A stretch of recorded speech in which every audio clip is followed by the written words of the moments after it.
إن الحمد لله نحمده ونستعينه ونستغفره ونعوذ بالله من شرور أنفسنا ومن سيئات أعمالنا من يهده الله فلا مضل له ومن يضلل فلا هادي له وأشهد أن لا إله إلا الله وحده لا شريك له وأشهد أن محمدا عبده ورسوله يا أيها الذين آمنوا اتقوا الله حق تقاته ولا تموتن إلا وأنتم مسلمون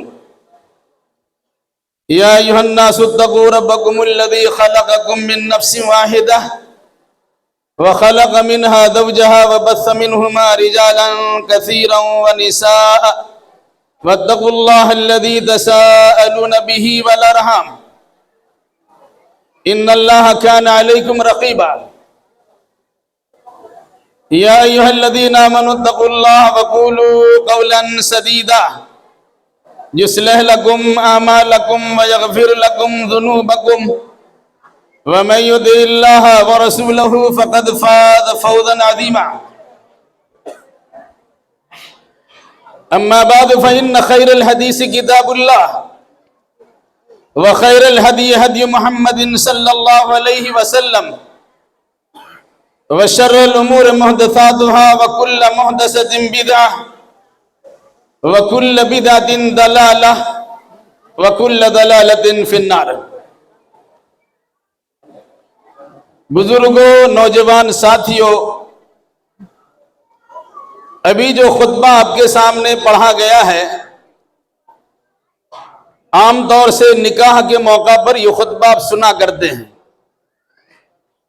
لیکن اس خطبے میں اللہ کے نبی صلی اللہ علیہ وسلم نے کیا بیان کیا ہے، ہم میں سے اکثر و بیشتر لوگ اس سے غافل ہوتے ہیں۔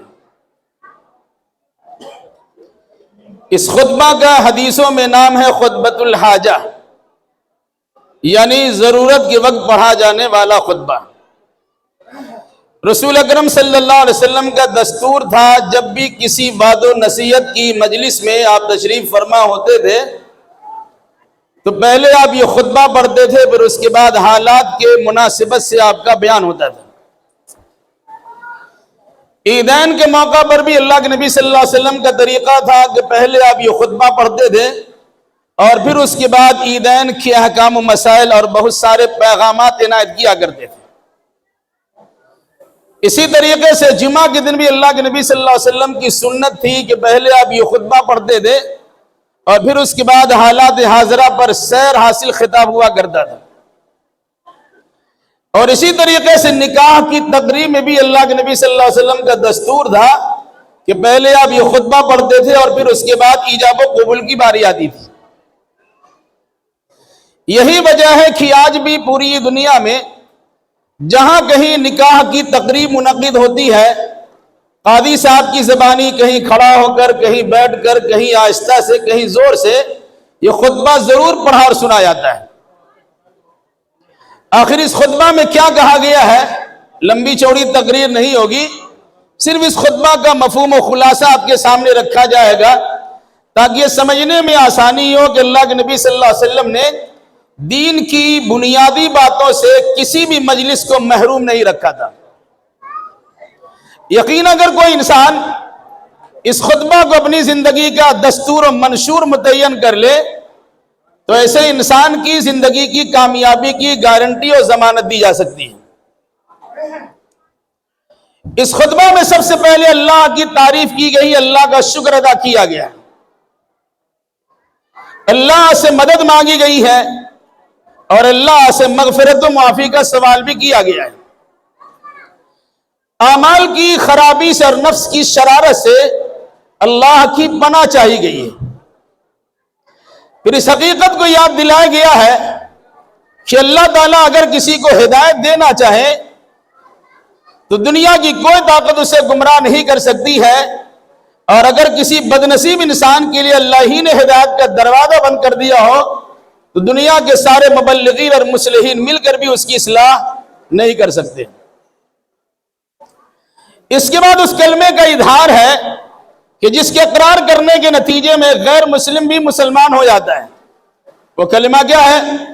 اشہد ان لا الہ الا اللہ وحدہ لا شریک لہ واشہد ان محمدا عبدہ ورسولہ، میں گواہی دیتا ہوں کہ اللہ کے سوا عبادت کے لائق کوئی نہیں ہے، وہ اکیلا ہے، اس کا کوئی شریک و ساجی نہیں ہے، اور میں گواہی دیتا ہوں کہ محمد صلی اللہ علیہ وسلم اللہ کے بندے اور اس کے رسول ہیں۔ اس کے بعد قرآن مقدس کی مختلف 3 جگہوں سے 4 آیات کریمہ پڑھی جاتی ہیں۔ سب سے پہلے سورہ آل عمران کی ایک آیت کریمہ پڑھی گئی ہے، جس میں اللہ تبارک و تعالیٰ نے بطور خاص اہل ایمان کو یا ایمان کے دعوے داروں کو مخاطب کرتے ہوئے اللہ سے اتنا ڈرنے کا حکم دیا ہے جتنا اللہ سے ڈرنے کا حق ہے، اور کوئی انسان اللہ سے ڈرنے کا حق اس وقت تک ادا نہیں کر سکتا ہے جب تک کہ اس کی مکمل زندگی اسلام کے سانچے میں ڈھلی ہوئی نہ ہو۔ اس مناسبت سے کہا گیا وَلَا تَمُوتُنَّ إِلَّا وَأَنْتُمْ مُسْلِمُونَ، یاد رکھنا جب کبھی اور جہاں کہیں تمہاری موت آئے تو اسلام کی حالت میں موت آئے۔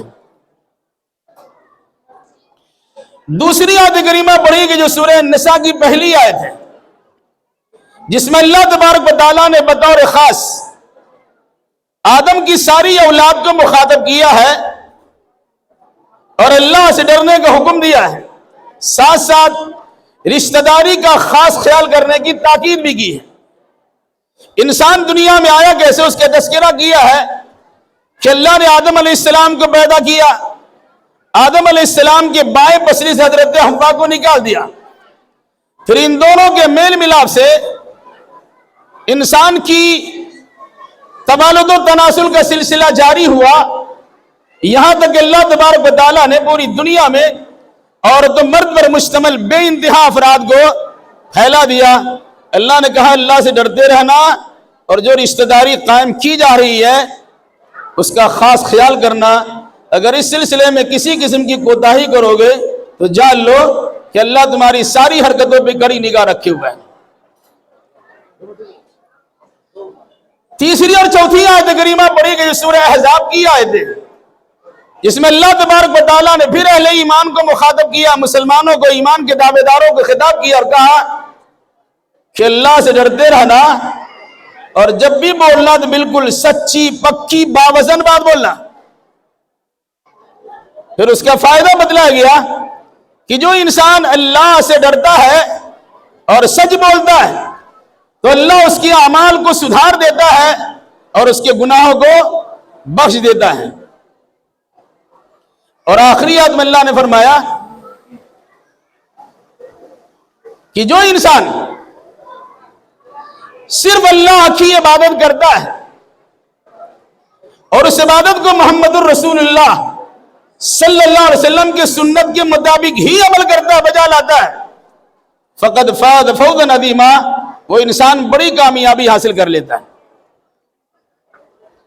اس کے بعد خطبہ کا بالکل اخیر حصہ، اما بعد، تمام باتوں میں سب سے بہترین بات کتاب اللہ یعنی قرآن مقدس کی بات ہے، اور تمام طریقوں میں سب سے بہترین طریقہ محمد الرسول اللہ صلی اللہ علیہ وسلم کا طریقہ ہے، جس کا نام حدیث اور سنت ہے۔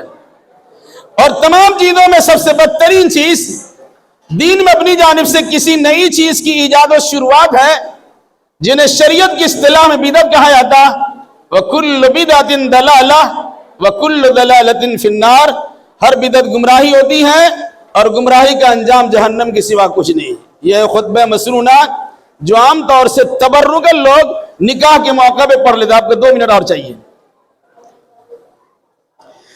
اس خطبہ مسنونہ میں سب سے پہلے انسان کو نعمت کے ملنے پر اللہ کا شکر ادا کرنے اور اللہ کی تعریف کرنے کا حکم دیا گیا ہے، ساتھ ساتھ انفرادی زندگی ابھی چل رہی تھی، اکیلا پن کا معاملہ تھا، اب شادی کے بعد جوڑے کی زندگی بنے گی، انسان اللہ کی مدد کے بغیر اس گاڑی کو رواں دواں نہیں رکھ سکتا ہے۔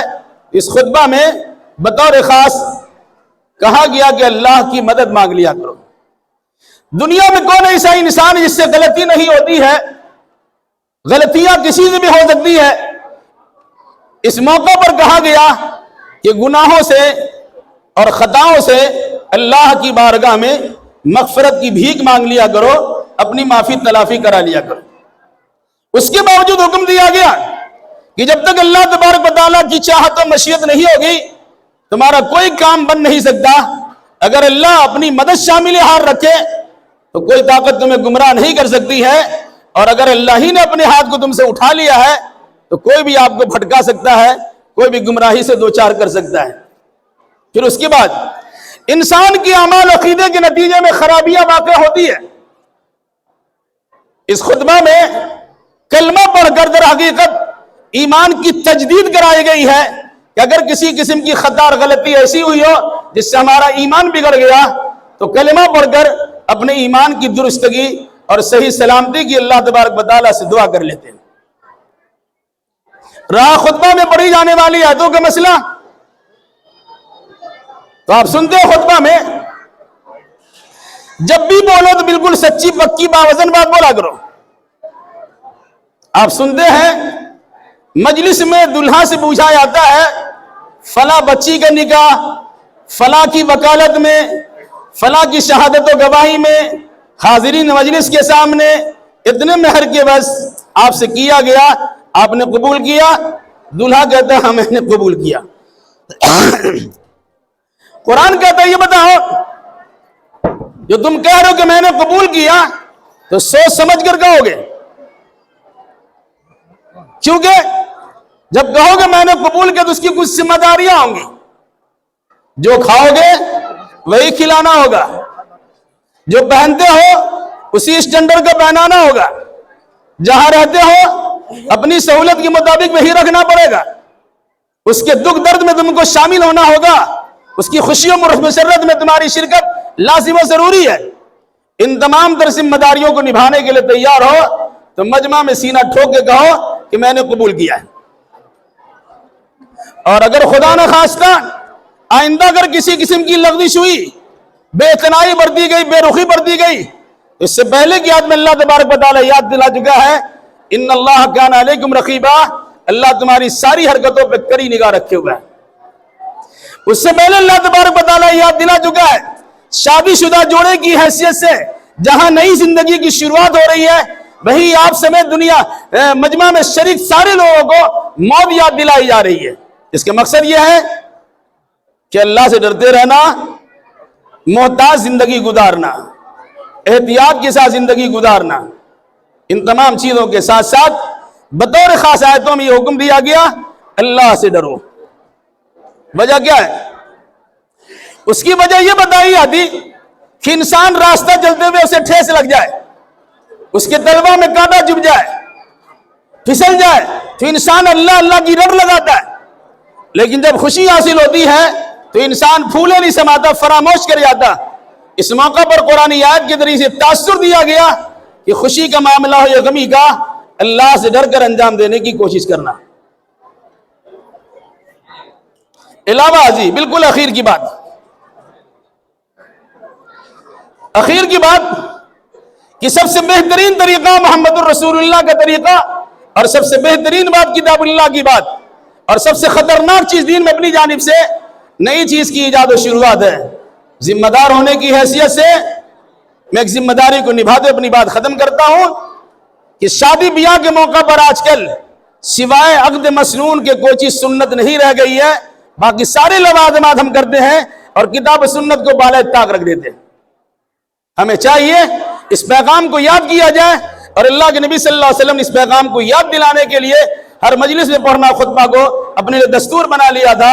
اگر اس خطبہ کو دستور و منشور بنا لیتے ہیں تو دنیا کی کوئی طاقت ہماری ترقی کے راہ میں رکاوٹ نہیں بن سکتی ہے۔ بس اخیر بات کہہ کے بات ختم کرتا ہوں، انہی میں سے ایک چیز یہ ہے، دیکھا جاتا ہے جب نکاح قبول کراتے ہیں تو دلہا سے کہتے کہ کھڑا ہو کر السلام علیکم کہیے،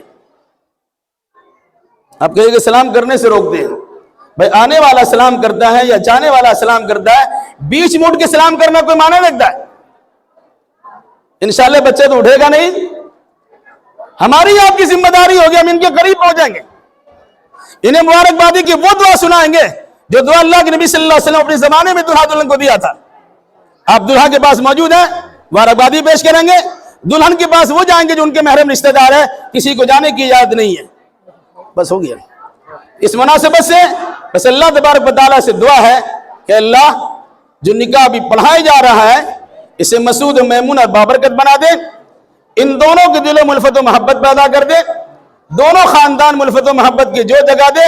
ان دونوں کے ساتھ ساتھ ہم سبوں کو زندگی کے تمام تر شعبات میں کتاب اللہ اور سنت رسول اللہ سے مکمل رہنمائی حاصل کرنے کی توفیق گردانی نصیب فرما. اقول قولی ھذا واستغفر اللہ لی ولکم ولسائر المسلمین وآخر دعوانا ان الحمد للہ رب العالمین.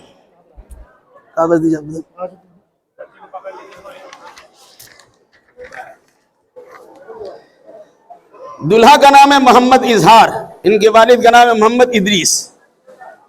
دلہن کا نام ہے امرین حسین، ان کے والد کا نام ہے انور حسین. وکیل میں ہے محمد فیروز الدین، ان کے والد کا نام ہے فخر الدین. ایک گواہ ہے اصغر حسین، ان کے والد کا نام امجد حسین مرحوم. دوسرا گواہ شیخ الماس حسین، ان کے والد کا نام ہے مرحوم عبد الرحمن. مہر ہے 51,000 روپے. ابھی دینا کے بعد میں ابھی مہر کہاں رکھو، بچی گاری نظر آئی. اب 51,000 روپے مہر ہے جو نقد ابھی ادا کر رہے ہیں.